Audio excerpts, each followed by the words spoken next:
Assalamualaikum warahmatullahi wabarakatuh. Perkenalkan, nama saya Amanda Devina dari Prodi Pendidikan Ekonomi, mahasiswa dari Universitas Pancasakti Bekasi Kampus B, semester 5 dengan mata kuliah Komunikasi dan Negosiasi. Ya, kali ini ujian setengah semester. Saya memilih materi Komunikasi Lintas Budaya. Pengertian komunikasi budaya. Komunikasi adalah proses di mana suatu ide dialihkan dari sumber kepada suatu penerima atau lebih dengan maksud untuk mengubah tingkah laku mereka. Harif Canggera. Kebudayaan adalah keseluruhan dan kompleks yang di dalamnya terkandung ilmu pengetahuan, kepercayaan, kesenian, moral, hukum, adat istiadat, kemampuan yang lain, serta kebiasaan yang didapat oleh manusia sebagai anggota masyarakat. Definisi komunikasi lintas budaya. Komunikasi yang dilakukan oleh dua kebudayaan atau lebih. Yang kedua, komunikasi yang dilakukan sebagai akibat dari terjalinnya komunikasi antara unsur kebudayaan itu sendiri, seperti komunikasi antar masyarakat. Pengertian komunikasi budaya. Jika kita gabungkan dari kedua pengertian tentang komunikasi dan kebudayaan atau budaya, maka akan mendapatkan pengertian komunikasi lintas budaya adalah proses di mana dialihkan ide atau gagasan suatu budaya yang satu kepada budaya yang lainnya dan sebaliknya, dan hal ini bisa antar dua kebudayaan yang terkait ataupun lebih. Tujuannya untuk saling mempengaruhi satu sama lain,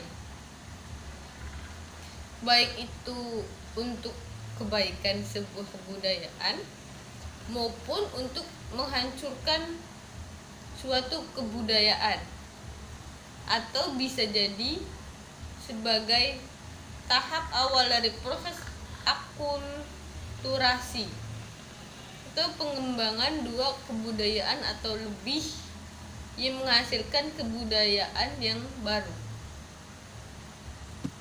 Selanjutnya, sejarah komunikasi.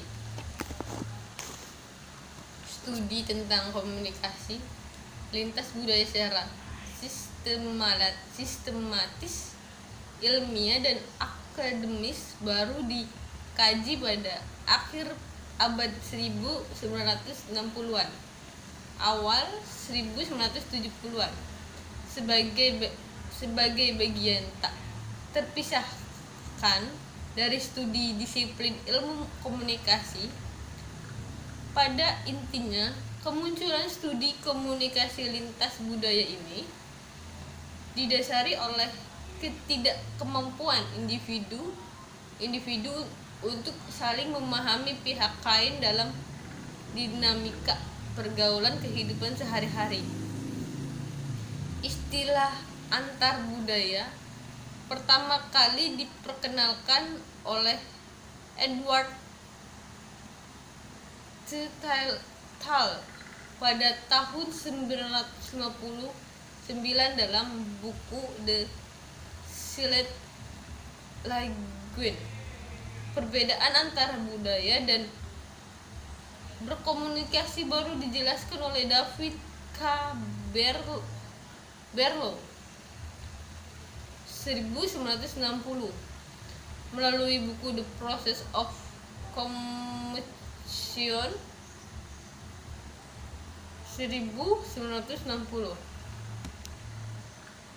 Selanjutnya, karakteristik komunikasi lintas budaya. Ada 2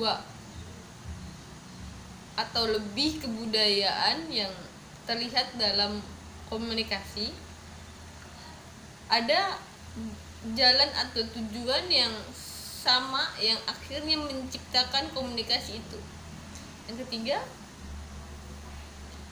komunikasi lintas budaya menghasilkan keuntungan dan kerugian di antara 2 budaya atau lebih yang terlibat. Komunikasi lintas budaya dijalin baik secara individu, anggota masyarakat maupun dijalani secara berkelompok atau dewasa. Ini dapat dilakukan melalui media.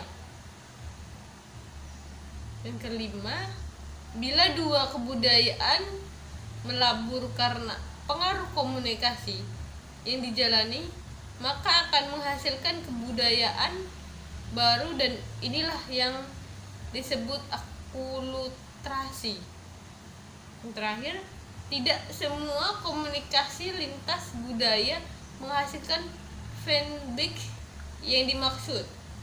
Hal ini tergantung kepada menafsiran dan penerimaan dari sebuah kebudayaan yang terlibat mau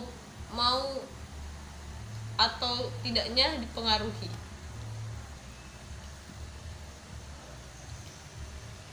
Itu dari saya. Terima kasih. Maaf jika ada salah kata-kata. Terima kasih. Assalamualaikum warahmatullahi wabarakatuh.